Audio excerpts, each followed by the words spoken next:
সকাল সকাল। আমরা এখন শিশু গ্রামে আছি। কালকে রাত্রে অনেক লেট করে এসেছি, তোমাদের সঙ্গে শেয়ার করেছি, তারপর আর ভিডিও করা হয়নি। তো আমাদের এটা হোমস্টেটা হলো এটা। আর লুকটা দেখো, হোমস্টের লুকটা, ভিউ, জাস্ট ভিউ, এখান থেকে ভিউটা মানে অসাধারণ। আমরা এই হোমস্টেতে রয়েছি, অসাধারণ। আর আমি আজকে পরে নিয়েছি শাড়ি। সবাই দেখি শাড়ি পরে মোটামুটি ভিডিও বানায়, ইচ্ছা আসলে জন্য শাড়ি পরে নিয়েছি, কটা ভিডিও বানাবো বলে। চলো। আর তার সঙ্গে কিন্তু জুতো আছে, আর ভেতরে প্যান্টও পরে নিয়েছি যাতে ঠান্ডা লাগে। ভীষণ ঠান্ডা, মাইনাস এখন 8 চলছে আশা করি। এখন আমাদের ব্রেকফাস্ট রেডি হয়ে গেছে, চলো। আর ওরা অলরেডি ব্রেকফাস্টের জন্য বেরিয়েই গেছে। কালকের রাত্রে ছিল -16, তো রাত্রে আমাদের একটা হিটার নিতেই হলো, কারণ প্রচণ্ড ঠান্ডা লাগছিল। 3-4টে কম্বল নেওয়ার পরও আমাদের শীত মানছিল না, তাই হিটার নিয়ে নিয়েছি। চলো, ব্রেকফাস্টের ওখানে মোটামুটি চলে এসেছি। এখানেই ওরা ব্রেকফাস্ট করছে, আমি এখন ব্রেকফাস্ট করে নেব এখান থেকে। হ্যাঁ,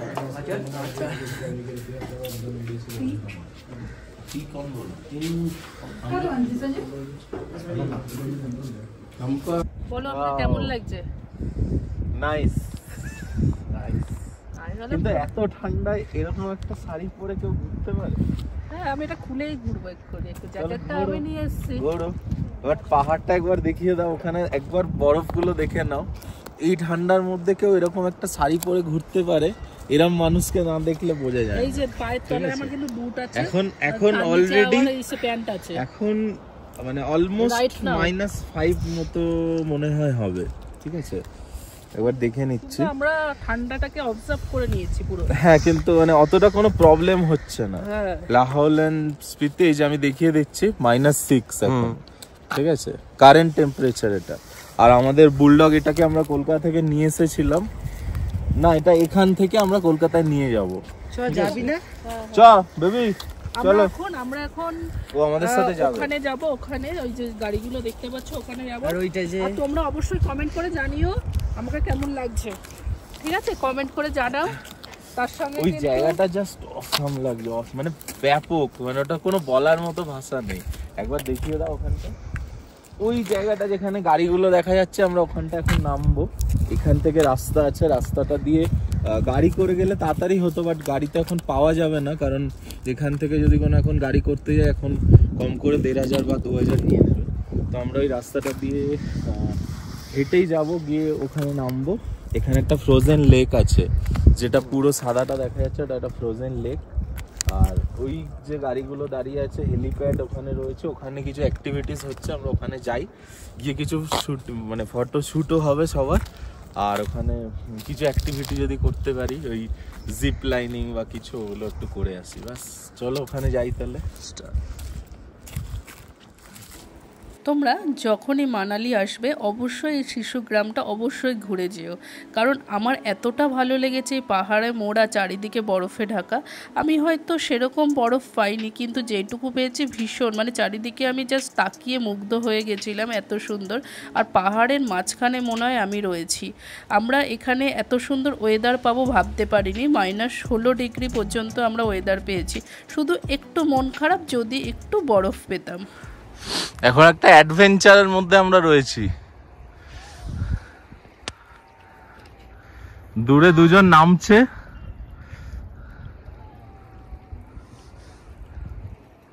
এই ওপরটা থেকে আমরা এসেছি। এই রাস্তাটা খুবই মানে খারাপ। ওরা এটা দিয়ে নামতে পারেনি, কারণ এখানটায় কোনো সিঁড়ি ফিরি কিছু নেই। এখানে একটা সিঁড়ি ছিল, বাট সিঁড়িটা জলে পুরো শ্যাওলা হয়ে গেছে, আর একটা গাছ পড়ে রয়েছে। আমরা যাব হচ্ছে ওই নিচেটায়, যেখানে লেকটা ফ্রোজেন হয়ে রয়েছে। আর ওই দূরে একটা গ্রাউন্ড মতো রয়েছে, ওখানে অ্যাক্টিভিটিস গুলো হচ্ছে, ওখানটায় যাব। তো নামার জন্য ওই দিক দিয়ে রাস্তা ছিল, বাট অনেকটা ঘুরে যেতে হতো। তো এটা একটা শর্টকাট হয়ে গেছে। যুদ্ধ জয় করে চলে এসেছে ওরা সিঁড়ি দিয়ে। এদিক দিয়ে দেখে আসো, এখানে স্লিপ আছে কিন্তু। আস্তে আস্তে ধরে নামো, এই দিক দিয়ে ধরে নামো।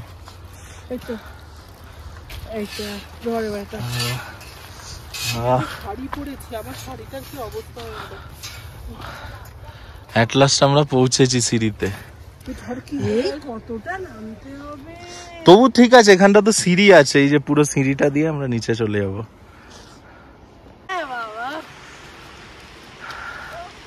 অবশেষে আমরা পৌঁছেছি।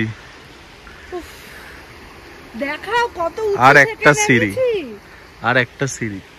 এখান থেকে দেখাতে গেলে ওই যে ওপরে ইলেকট্রিকের একটা পোল মতো দেখা যাচ্ছে ছোট, ওই জায়গাটা থেকে তারও উপর দিয়ে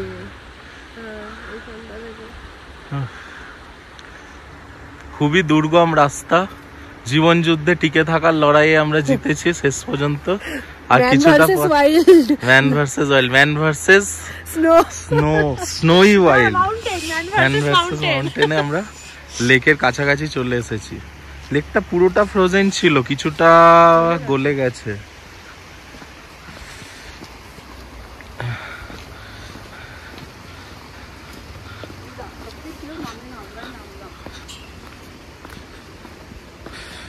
আমরা পৌঁছে গেছি পুরো লেকের সামনে।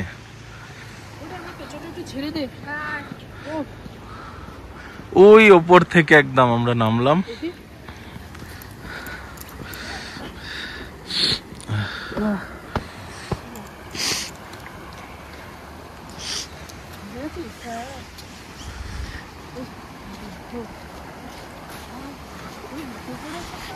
This location is just wow, wow, wow.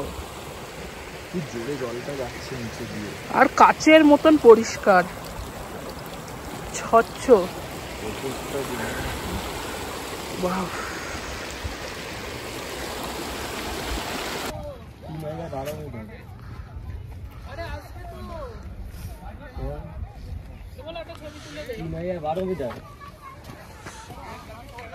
এখানে নর্মাল টাইমে বোটিং হয়। বোটগুলো রাখা রয়েছে উল্টানো অবস্থায়। যখন জল থাকে তখন এই বোটিং গুলো হয়, যে বোটিং টিকিট কাউন্টার। শিশু লেক ফটো সেশন হচ্ছে।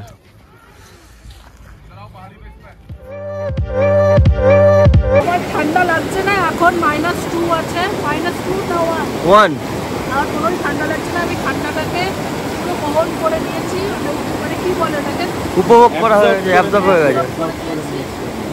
আমার কোনো কিছুই লাগছে না, ওর লাগছে, ওকে দেখে বোঝা যাচ্ছে। আমার কিছু লাগছে এখানে যেহেতু রোদ্দুরটা পড়েনি তো, এই জন্য একটু ঠান্ডা লাগছে।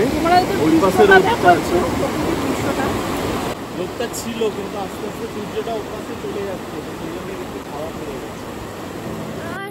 You told your friend you're not okay, and tell me what's wrong and why you not. এই সবে মাত্র লাঞ্চ করে এবারে যাচ্ছে, এখন 3:30 বাজে। এখন অনেকটা রাস্তা হাঁটতে হবে, খেয়ে দিয়ে উঠে হাঁটতে পারছি না। চলো এখন ঘরে ঢুকে একটু গল্প ফল্প করবো। এখন একটু ঠান্ডাটা লাগছে, এতক্ষণ কোনো ঠান্ডা ফান্ডা লাগছিল না, একটু মেঘলা মেঘলা করেছে, একটু ঠান্ডা লাগছে। এরকম ওয়েদারটা রয়েছে এখন।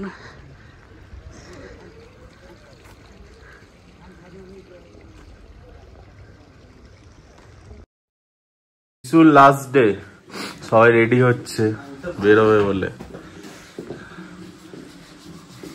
তুমি এখন অব্দি দাঁত মাজছো?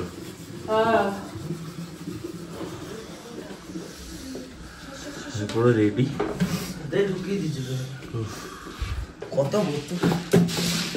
এইটা রেডি হয়ে আছে, বাকি একজন এখনো ঘুরছে, বড় একটা ঢোলা জামা পরে। আজকের ওয়েদার পুরো সানি।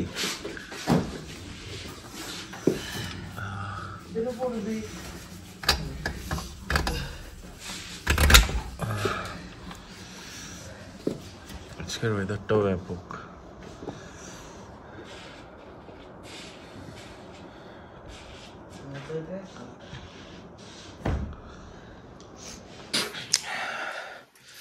সকাল সকাল আমাদের চা চলে এসছে, কালকের বিস্কুট, চায়ের টেস্টটা হেভি না দাদুর, অসাধারণ। শিশুতে আসলে এই হোমস্টেটাতেই থেকো সবাই, ব্যবহারও ভালো দাদুর খুব। ডিটেলসটা দিয়ে দেবো তোমাদের।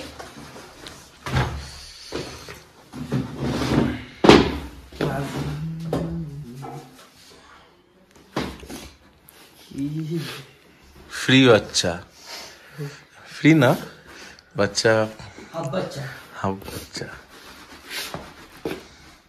দেখো আমি ওটা জুতো নেবো, ওটা চলে এসেছি বাস স্ট্যান্ডে, মানালি বাস স্ট্যান্ড। এখান থেকেই আমরা বাস ধরবো। আমাদের এখনও পর্যন্ত টিকিট কাটা হয়নি, তাই টিকিট কাটার জন্য আমরা প্রস্তুতি নিচ্ছি।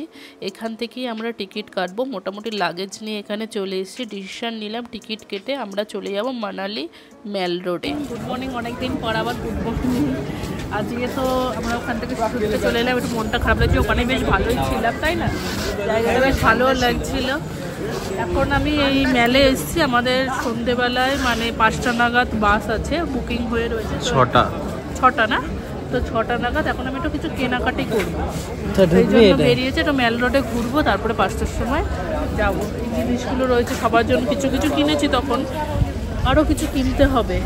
দেখি যখন টাইম আছে একটু কিনি। আবার তো সেই 1 বছর পর আবার ঘুরতে বেরাবো, কোনো পাহাড়ের টানে আবারও আসবো, তাই তো? চলো।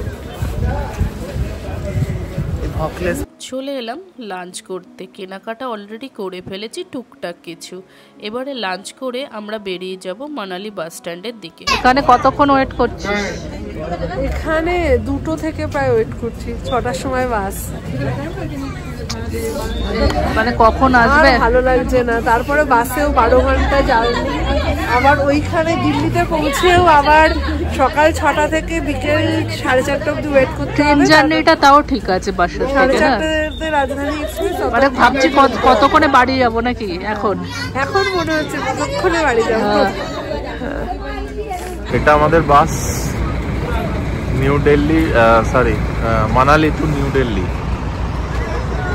লাগেজ দেখানো হয়ে গেছে।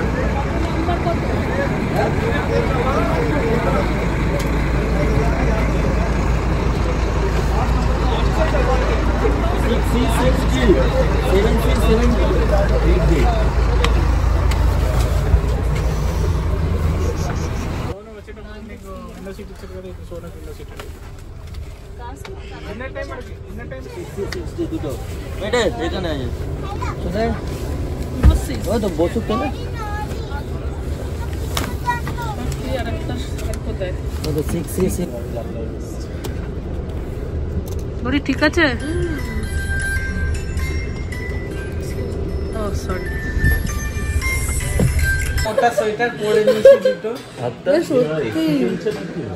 এইখানেও এসি চলে, এসি লাগানো গরম পড়ে যাবে। আমরা এখন ময়ূর ভেজিটেরিয়ান ময়ূর রেস্টুরেন্ট। আমরা হচ্ছে আসলে কাক শকুন, কিন্তু ময়ূরে আমরা খেতে পারবো না, কোন রকম খেতে হচ্ছে। 12 ঘন্টা জার্নি করে চলে এলাম আমরা কাশ্মীরি গেট, দিল্লি। এত সুন্দর যে ভলভো বাস পাহাড়ের মধ্যে দিয়েও আসতে পারে, আজ এই প্রথমবার অনুভূতি করলাম। পাহাড়ের রাস্তাতে আমি ভীষণ ভয় পাই, কিন্তু বাস যিনি চালাচ্ছিলেন অসাধারণ চালিয়েছে, আর আমার যে ভয়টা ছিল মোটামুটি কাটিয়ে দিয়েছে। নেক্সট বার এলে আমি বাসে করেই যাব, যাতে টাকাটাও সেভ হয় এবং জার্নিটাও খুব ভালো হবে। তারপর আমরা ওখান থেকে চলে এলাম মেট্রো করে, আমরা দিল্লি স্টেশনের উদ্দেশ্যে যাব। তো সামনেই মেট্রো পেয়ে গেছিলাম, ওখান থেকে আমরা দিল্লি স্টেশনে নেমে পড়বো। নেমে পড়েছি অলরেডি দিল্লি স্টেশনে। কেএফসি দেখে মনে হচ্ছিল কেএফসিতে যাই হোক সকাল তখন ভোর, চারিদিকে শুধু কুয়াশা আর কুয়াশা, আর কিছু দেখা যাচ্ছে না। ভোর তখন এক্স্যাক্ট কটা বাজে আমার ঠিক মনে পড়ছে না, আমার দেখাও হয়নি। তারপর আমরা ওখান থেকে একটা হোটেল নেবো, তাই হোটেলের সামনেও অলরেডি চলে এলাম। কি হয়েছে, কি অসুবিধা? ওইদিকে গামছা ফামছা ঝুলছে। আমরা এখন নিউ দিল্লিতে একটা হোটেলে উঠেছি, সকালবেলা নেমেছি তো মানালি বাসটা থেকে। কোথায় যেন মানালি বাস স্ট্যান্ডের কাশ্মীরি গেট থেকে, কাশ্মীরি গেট। তারপর ওখান থেকে এখান অব্দি আসা, মানে একটা হোটেল স্টেশনের কাছাকাছি আসার জন্য অটো ফটো অনেক কিছু দাঁড়িয়েছিল। অটোগুলো চাইছে হচ্ছে কেউ 300, কেউ 400, কেউ 600। এরকম ভাড়া রয়েছে, বাট ওরা চাইছে। হ্যাঁ, তারপরে টয় ট্রেনে উঠলাম। টয় ট্রেন না, আসলে মেট্রো। কাশ্মীরি গেট মেট্রো থেকে 20 টাকা করে দিয়ে, 20 রুপিস মাত্র 20 টাকা করে দিয়ে টোটাল 5 জনে 100 টাকায় নিউ দিল্লি এসেছি। নিউ দিল্লি থেকে নেমে একটা হোটেল নিয়েছি ওই পাহাড়গঞ্জ এরিয়াটা, স্টেশনের কাছাকাছি। ওই হোটেলটা একটা রুম জাস্ট একটু রেস্ট করার জন্য, ভাবলাম কি ওখানে থাকবো কয়েকটা ঘন্টা, তারপর বেরিয়ে যাবো, কারণ 4:50 ট্রেন হাওড়া রাজধানী আমাদের। তো এসে বসলাম, তারপরে যার ফোন নাম্বার দিয়ে টিকিট কাটা সে দেখাচ্ছে আরে ট্রেনটা তো লেট হয়েছে, এই দেখো মেসেজ এসেছে। সেটা কখন? দুপুর বেলা। আরে এই দেখো মেসেজটা আমাকে দিয়েছে অনেকক্ষণ। ট্রেনটা হচ্ছে 11:10 রাত্রির, যেটা 4:50, মানে 6 ঘন্টা লেট, 6 ঘন্টা 20 মিনিট। আবার সেটা কনফার্ম করার জন্য যে মেসেজটা দেওয়া ছিল সেখান থেকে আবার 139 এ ফোন করলাম। ফোন করে দেখলাম যে হ্যাঁ বলছে ওয়ার ইজ মাই ট্রেনে কালকের রাজধানীটার আপডেট দেখলাম লাইভ, যেটা কিছুক্ষণ আগে অব্দি দেখাচ্ছিল প্রয়াগরাজ পৌঁছায়নি, মানে এলাহাবাদ যেটা ছিল প্রয়াগরাজ পৌঁছায়নি এখনো।